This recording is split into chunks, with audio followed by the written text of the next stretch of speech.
스터디파이와 함께하는 영장문 스터디 넷플릭스 성장의 비결 챕터 3 극도로 솔직해져라. 사업가가 알아야 할 가장 중요한 사실 중 하나는 직원들에게 정중하고 솔직하게 진실을 말하는 것이 잔인한 일이 아니라는 것입니다.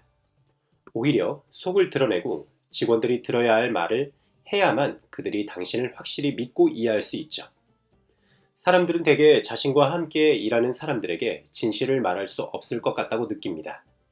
그 이유로 다음의 세 가지 이유를 들 수 있는데요. 첫째, 상대가 진실을 이해할 만큼 충분히 똑똑하지 않기 때문에. 둘째, 상대가 그것을 이해할 만큼 충분히 성숙하지 않기 때문에. 셋째, 상대에게 기분 좋은 일이 아닐 수 있기 때문에 라고 합니다.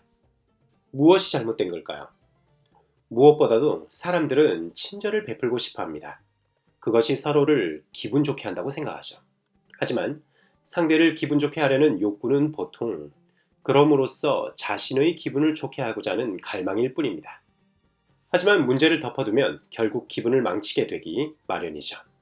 진실을 말하지 않으면 일하는 방식에서 문제가 고쳐지지 않고 그 결과가 자신에게 돌아오기 때문입니다. 어른이 된다는 것은 진실을 들을 수 있다는 것입니다. 바꿔 말하면 당신이 고용한 어른들에게 진실할 의무가 있다는 이야기이기도 하죠. 그들이 당신에게 바라는 바이기도 합니다. 넷플릭스에서 가장 중요한 지침 중 하나는 모두가 문제에 대해 공개적으로 얘기해야 한다는 것입니다. 부하, 동료는 물론 상사에게도 말이죠. 넷플릭스는 솔직함이 위아래로 회사 전체로 퍼지기를 원합니다. 넷플릭스 문화를 이루는 하나의 축은 만약 일하는 방식에서 직원들이 문제를 겪고 있다면 당사자끼리 얼굴을 맞대고 터놓고 얘기하기를 바란다는 점이죠. 넷플릭스는 누구도 등 뒤에서 비판하는 것을 원하지 않습니다. 내가 최고 책임자였기 때문에 관리자들은 자주 내게 어떤 직원 또는 어떤 부서의 사람들에 대해서 불평을 널어놓곤 했다라고 패티는 말합니다. 그때마다 패티는 이렇게 대꾸했습니다. 그에게 직접 말해봤나요?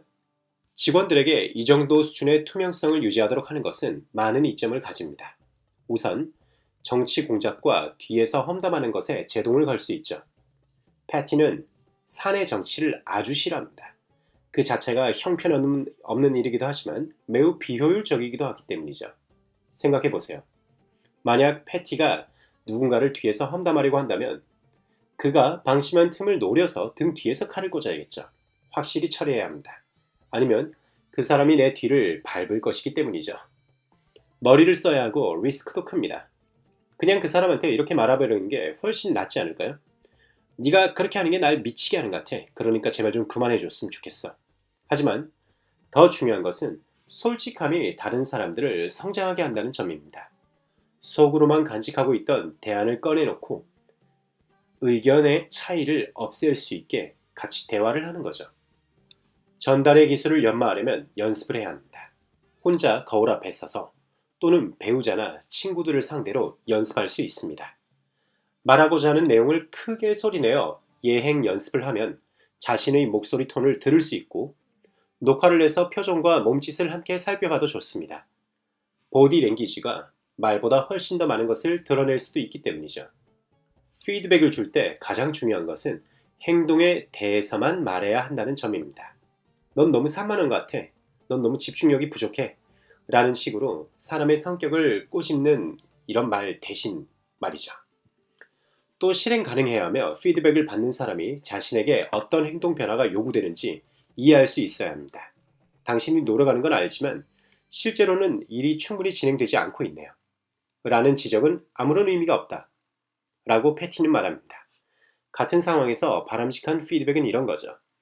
나는 당신이 얼마나 열심히 하고 있는지 잘 압니다. 그리고 그것에 대해서 정말로 감사하고 있어요. 하지만 나는 당신이 중요하지 않은 일에 너무 많은 시간을 쓰고 있다는 것을 알아차려 버렸어요. 그러고 나면 서로 의견을 모아서 더 나은 우선순위에 대해서 결정을 할 수 있겠죠. 우리는 직속 부하 직원이나 팀원들뿐만 아니라 회사 전체의 동료들에게도 비판적인 피드백을 주는 활동을 촉진하기로 했다라고 패티는 말합니다. 그래서 1년에 한 번 회사 사람 누구에게나 시작해라, 그만해라, 계속해라 피드백을 보내는 시스템을 만들었습니다. 이날을 연례 피드백 데이라고 이름을 붙였는데요. 모든 직원이 시작해라, 그만해라, 계속해라의 형식에 맞춰서 자신이 피드백을 주고 싶은 사람에게 커멘트를 보내도록 했습니다.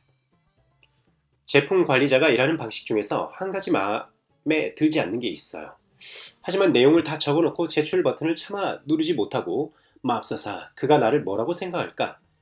이것이 그를 짜증나게 하면 어떡하지? 라고 망설였죠. 다음날 모든 사람이 자신에 대한 피드백을 받았고 놀랍게도 그 제품 관리자가 내 자리로 와서 말했어요. 에릭, 피드백 정말 잘 받았어. 고마워. 아주 도움이 됐어. 라고요. 에릭은 피드백을 공유하는 날을 진심으로 기대하게 되었다고 회상합니다. 패티의 경험상 90%의 사람들이 이렇게 반응한다고 합니다. 그리고 보통 피드백은 상황을 개선하는데 진짜로 도움이 되는 생산적인 대화를 이끌어 주었죠. 한 번은 누군가 물었습니다. 만약 나를 해고하게 된다면 이유가 뭘까요? 패티는 고민하다가 대답했어요. 좋은 질문이네요. 생각해 봅시다. 횡령, 성희롱, 비밀 유지 위반은 확실한 해고 사유죠. 그리고 이런 경우에 당신을 해고할 거예요. 우리가 무언가 잘못된 일을 진행하고 사후 조치를 취하고 있는데 당신이 이렇게 말하는 거죠. 저는 사실 문제가 있다는 걸 알고 있었는데 아무도 묻지 않더라고요. 그러면 나는 아마도 당신을 주차장으로 데리고 와서 차로 밀어버릴 겁니다. 왜냐하면 당신이 무언가 잘못됐다는 걸 알고도 그게 계속되도록 내버려뒀기 때문이죠. 한 번은 리드가 패티에게 이런 메일을 보냈습니다. 당신이 맞았어요. 그리고 내가 틀렸어요. 라고요. 패티는 그거를 프린터해서 지갑에 넣겨 다녔습니다. 거의 3년에 한 번꼴로 일어나는 일이기에 패티에겐 정말 큰 의미가 있었다고 해요. 그러고 나서 어느 날 얘기를 하던 중 리드가 당신이 옳았어. 이 건에 대해서 내가 틀렸어요. 라고 또 말했습니다. 이번에는 기분이 좋지 않았다고 하는데요. 대신 패티는 자기 스스로에게 굉장히 화가 났다고 합니다. 왜? 만약에 패티가 좀 더 일찍, 더 효과적으로 본인의 주장을 입증했다면 좋았을 텐데 그러지 못했기 때문에 그 후로 어떻게 하면 패티는 더 나은 주장을 펼칠 수 있을지 적극적으로 고민하게 되었죠. 직원들에게 익명이 허용될 때 더 진실해질 것이라는 게 일반적인 생각이지만 패티의 경험으로 볼 때는 전혀 그렇지 않습니다. 진실한 사람들은 모든 일에서 진실합니다. 그리고 만약 당신이 피드백을 준 사람이 누구인지 모른다면 그들이 하는 일이나 조직에서의 위치 등 어떤 맥락에서 지적이 나왔는지 이해할 수 있겠습니까? 익명의 조사가 가지는 가장 큰 문제는 직원들에게 자신이 누구인지를 숨길 수 있을 때 가장 솔직해질 수 있다는 인식을 심어주기도 한다는 것.